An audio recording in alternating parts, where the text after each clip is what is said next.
What happens when one of Hollywood's most respected actors walks into a morning talk show expecting a friendly chat and instead faces a barrage of accusations, personal attacks, and disrespect that crosses every line imaginable? In just 49 seconds of explosive television, Lorraine Kelly went from cheerful host to the most controversial figure on British daytime TV.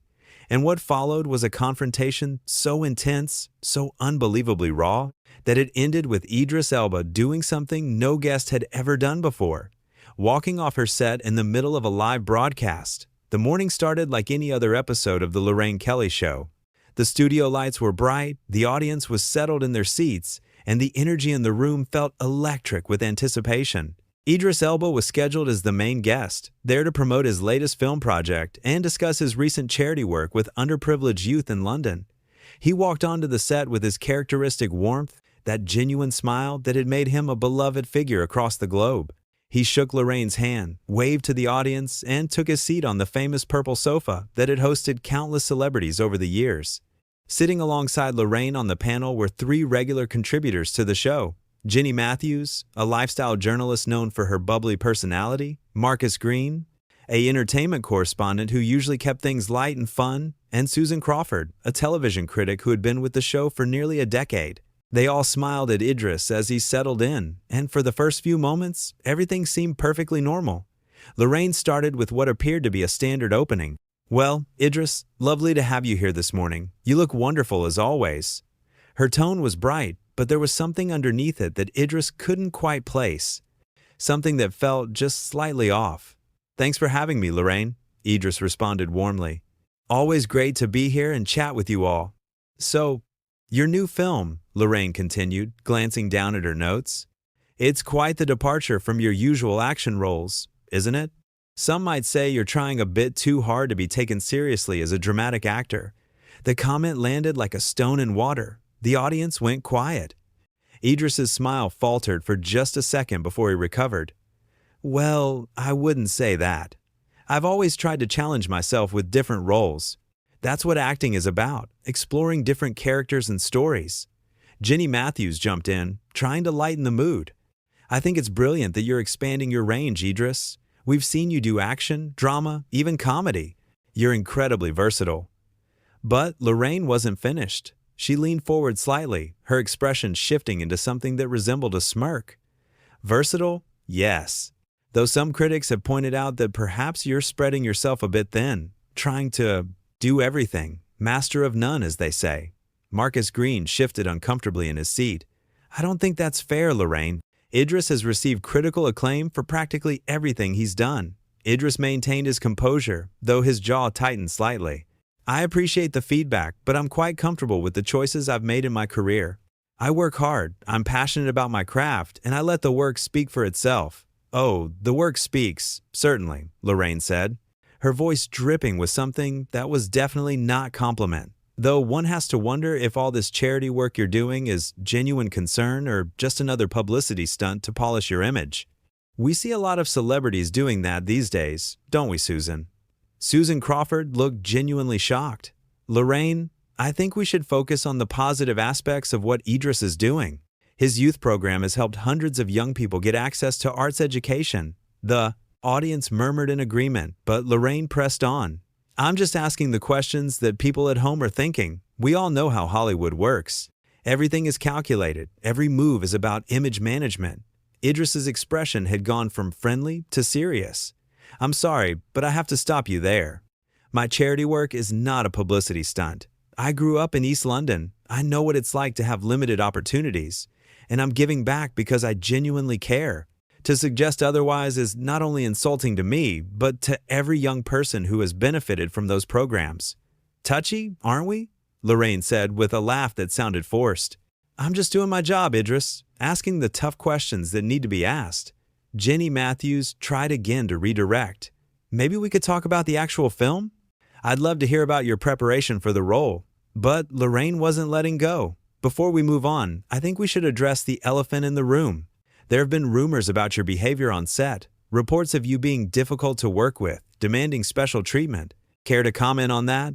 The studio had gone completely silent now. Even the camera operators seemed to freeze. Idris took a deep breath, clearly trying to maintain his professionalism. I don't know what rumors you're referring to, but I pride myself on being professional and collaborative on every project I work on. I've worked with the same directors and crew members multiple times because we have mutual respect for each other. That's not what I've heard, Lorraine said, leaning back in her chair with an air of superiority. I've heard that you refuse to do certain scenes, that you argue with directors, that you think you're better than everyone else on set, Marcus Green interjected firmly. Lorraine, these are serious allegations, and we haven't seen any credible sources for these claims. This isn't fair to Idris. Idris's voice remained calm, but there was steel in it now. Where are you getting this information? Because it's completely false. If you're going to make accusations like that on national television, you need to back them up with facts. I have my sources, Lorraine said dismissively. Very reliable sources within the industry. Then name them, Idris challenged. If these sources are so reliable, if these claims have any merit whatsoever, then tell me who said these things. Lorraine waved her hand as if brushing away his request. I don't reveal my sources, Idris. That's journalism 101. This isn't journalism, Idris said, his voice rising slightly. This is a morning talk show where you've invited me as a guest, and instead of having a respectful conversation, you're attacking my character based on anonymous rumors. Susan Crawford nodded in agreement. He has a point, Lorraine. This has gone beyond normal interviewing. These are personal attacks. The audience began to clap in support of Susan's statement, but Lorraine silenced them with a sharp look. I don't need the panel to tell me how to do my job, thank you very much. And I certainly don't need a guest telling me what is or isn't appropriate for my own show. Your show? Idris repeated, his eyebrows raised. Is that what this is about? You feeling like you need to assert dominance over your guests? Make them feel small, so you can feel big. Ginny Matthews gasped audibly. Idris has every right to defend himself, Lorraine. This has gotten completely out of hand. But Lorraine was on a roll now, her face flushed with what could only be described as righteous indignation. You know what your problem is, Idris? You come in here with your Hollywood attitude, thinking you're untouchable, thinking that everyone should just fawn all over you because you've been in a few successful films. Well, this is my show, and I ask the questions I want to ask. The problem, Idris said slowly, his voice low and controlled, is that you've confused being a tough interviewer with being needlessly cruel. There's a difference between asking challenging questions and making things up to create drama. Marcus Green stood up from his seat. I think we need to take a break. This has gone too far. Sit down, Marcus, Lorraine snapped. We're not taking a break. Idris came here to discuss his film and his work, and that's what we're going to do. If he can't handle a little scrutiny, then maybe he shouldn't be doing press tours. A little scrutiny? Idris's voice was incredulous now. You've accused me of being a fame-hungry fraud, of being difficult and demanding on set, and you've suggested that my charity work is all for show. That's not scrutiny. That's character assassination. Susan Crawford spoke up again, her voice firm. Lorraine, as someone who has been on this show for years, I have to say that this is not what we do. We don't tear down our guests. We celebrate them. We have interesting conversations. We might challenge them occasionally, but we don't do this.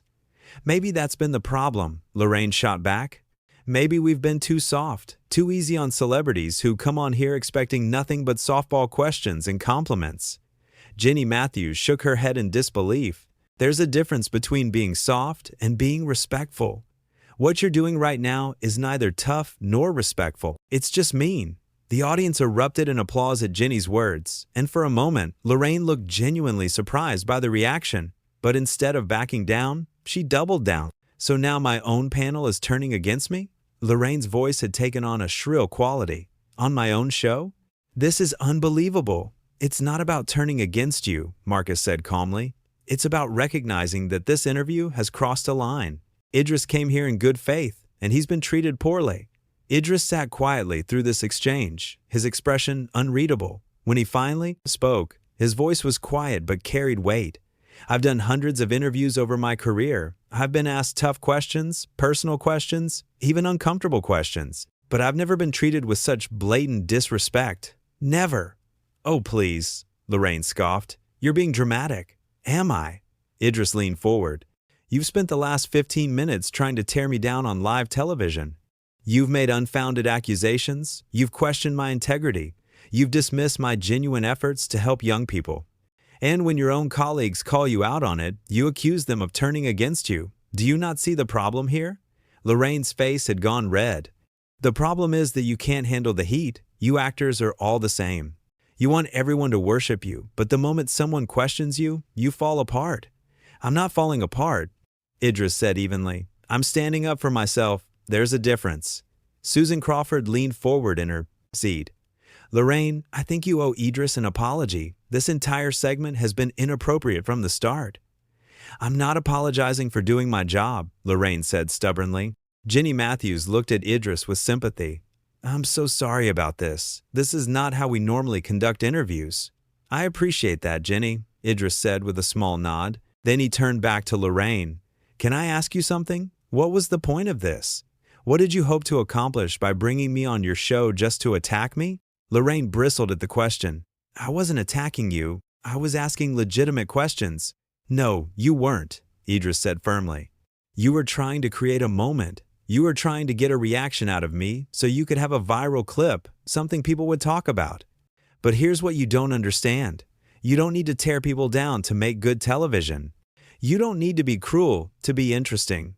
Don't you dare tell me how to do my job. Lorraine's voice was venomous now. I've been doing this for decades. I was in this industry when you were nobody. The audience gasped at this latest comment. Marcus Green put his head in his hands. Jenny Matthews looked like she wanted to disappear into the sofa. Susan Crawford just stared at Lorraine in disbelief. Idris remained calm, though his eyes flashed with anger. And there it is, the real reason for all of this. You resent me. You resent my success. You see someone who has worked incredibly hard to get where they are, and instead of celebrating that or having a genuine conversation about it, you want to cut them down to size. I don't resent you, Lorraine said, but her voice lacked conviction. I just think someone needs to keep you humble. Humble? Idris's voice rose for the first time. I grew up in a council estate. I worked security jobs while I was trying to make it as an actor. I know exactly where I came from, and I've never forgotten it. I don't need you or anyone else to keep me humble. What I need is basic respect, which apparently is too much to ask for on this show. Marcus Green tried once more to mediate. Look, let's everyone just take a breath. We can reset, start over with some different questions. But Lorraine wasn't interested in resetting. If Idris can't handle the interview, maybe he should leave. The words hung in the air like a challenge. The entire studio seemed to hold its breath. Idris looked at Lorraine for a long moment, then at the panel members who had defended him, then at the audience who had supported him throughout this ordeal. You know what? Idris said slowly, standing up from the sofa. You're absolutely right. I should leave. Idris, wait, Jenny Matthews said, reaching out as if to stop him. You don't have to go. Actually, I do, Idris said, his voice sad but resolute. I came here to have a conversation about my work, about things I'm passionate about. Instead, I've been insulted, accused of things that aren't true, and treated like I'm somehow less than human because I've achieved some success in my career. I don't deserve this, and I'm not going to sit here and take it anymore. Susan Crawford stood up as well. Idris, for what it's worth, I think you're handling this with incredible grace. I'm sorry this happened. Thank you, Susan, Idris said genuinely. And thank you, Marcus and Jenny, for trying to make this right. But some things can't be fixed with apologies from other people. Lorraine finally seemed to realize that this was actually happening. You can't just walk off the show. We're live. Watch me, Idris said simply. He unclipped his microphone and set it carefully on the sofa. I hope you got the moment you were looking for, Lorraine, but I can promise you this, it's not going to be the moment you wanted. This is ridiculous, Lorraine sputtered. You're being childish. Idris turned to face her one last time. No, what's childish is treating your pals, guests with contempt and expecting them to just sit there and smile through it. What's childish is making baseless accusations and then getting defensive when you're called out on it. What's childish is being so insecure in your own position that you feel the need to belittle others to feel powerful. The audience erupted in applause, many of them standing. Marcus Green was nodding in agreement. Jenny Matthews had tears in her eyes. Susan Crawford gave Idris a small, supportive smile. Lorraine looked around at the reaction, her face a mixture of anger and something that might have been embarrassment. This is outrageous. You're all being completely unprofessional. No, Lorraine, Marcus said quietly.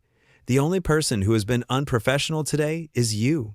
Idris began walking toward the exit. With each step, the audience's applause grew louder. Some were even cheering. The camera operators didn't know whether to follow him or stay on Lorraine, who sat frozen in her chair, apparently unable to process what was happening. "Where do you think you're going?" Lorraine called after him, her voice cracking slightly. "We're not finished here." Idris paused at the edge of the set and turned back one final time. "Yes, we are. We're completely finished. And honestly, we never should have started. I hope you take some time to think about how you treat people, Lorraine. Because this?" He gestured at the set, at the awkward silence that had fallen over everything except the applause. "This is not okay. This is not how you treat another human being, guest or not, celebrity or not." Ginny Matthews stood up from the panel. "Idris is right, and I think we all know it." "Sit down, Ginny," Lorraine commanded, but there was no authority in her voice anymore. Ginny didn't sit down. Instead, she looked directly at the camera. "I want to apologize to Idris and to everyone watching at home. This is not the show we're supposed to be. We're supposed to be uplifting, positive, a bright spot in people's mornings. What happened here today was the opposite of that, and I'm sorry." Marcus Green stood up as well. "I'm sorry too. Idris, if you can hear me, you handled this situation with more class and dignity than most people could have managed. The way you were treated today was wrong, and everyone in this studio knows it." Susan Crawford was the last to stand. "I've been part of this show for a long time, and I've never been more disappointed in what I've witnessed. Lorraine, I say this with respect for our years of working together, but you were completely out of line. Completely." Lorraine looked at her panel members standing in solidarity against her, looked at the audience still applauding Idris, looked at the cameras that were capturing every moment of this disaster, and for the first time, she seemed to understand the magnitude of what had just happened. "This is my show," she said weakly, but no one was listening anymore. Idris gave a final wave to the audience, nodded respectfully to the panel members who had defended him, and walked off the set. The sound of his footsteps echoed in the studio, accompanied by the continuous applause that seemed to grow even louder as he disappeared from view. The camera stayed on Lorraine, who sat alone on her purple sofa, her carefully constructed composure crumbling. Her makeup artist rushed onto the set, followed by a producer, both talking urgently in her ear. But she just sat there, staring at the spot where Idris had been sitting just minutes before. Marcus Green turned to the camera. "I think we need to cut to commercial. We're staying on air," Lorraine said suddenly, finding her voice again. "This is still my show." "With all due respect," Susan Crawford said firmly, "I don't think anyone wants to hear from you right now, Lorraine." The audience murmured in agreement. Some people were already getting up to leave, clearly uncomfortable with what they had witnessed. Ginny Matthews addressed the camera directly. "We're going to take a break, and when we come back, we'll have our cooking segment with Chef Antonio. We apologize again for what you've just seen." As the show cut to commercial, the studio descended into chaos. Production assistants scurried around, the audience buzzed with excited conversation, and the panel members stood in a tight circle, talking in low, urgent tones. Lorraine remained seated, isolated in the middle of the storm she had created. In the hallway outside the studio, Idris was surrounded by staff members, all apologizing, all expressing their support for how he had handled the situation. His publicist had appeared from somewhere, phone already pressed to her ear, no doubt managing the fallout that was about to explode across social media and news outlets. But Idris himself was quiet, processing what had just happened. He had never walked off a show before. He had never felt the need to. But something about today, about the way Lorraine had deliberately tried to provoke and humiliate him, had crossed a line that he couldn't ignore. Back in the studio, as makeup artists fussed over Lorraine and producers tried to figure out how to salvage the rest of the show, the panel members made a decision. Marcus Green spoke first. "I can't go back out there and pretend everything is fine." Ginny Matthews nodded in agreement. "Neither can I. What Lorraine did today, that's not something I can just overlook." Susan Crawford looked at them both. "So, what are we saying?" "I'm saying I need to seriously reconsider my involvement with this show," Marcus said. "I can't be part of something that treats people that way." The three of them stood in solidarity, understanding that their professional relationship with Lorraine Kelly and her show had fundamentally changed in the span of 20 minutes. What had started as a routine morning interview had turned into something much bigger, something that would have consequences far beyond the immediate moment. A production assistant approached them nervously. They want you all back on set. We're going live again in 2 minutes." The panel members exchanged glances. They had a choice to make. They could go back out there, sit on that sofa, and continue with the show as if nothing had happened. Or they could stand by their principles, stand by the defense they had mounted for Idris, and refuse to participate in the pretense that everything was okay. "Tell them we'll be right there," Susan said to the assistant, who hurried away. Then she turned to Marcus and Jenny. "We go back out there. We do the rest of the show, but we do it our way. We acknowledge what happened. We don't let this be swept under the rug." Marcus nodded. "Agreed." Jenny took a deep breath. "Let's do it." They walked back onto the set together, a united front.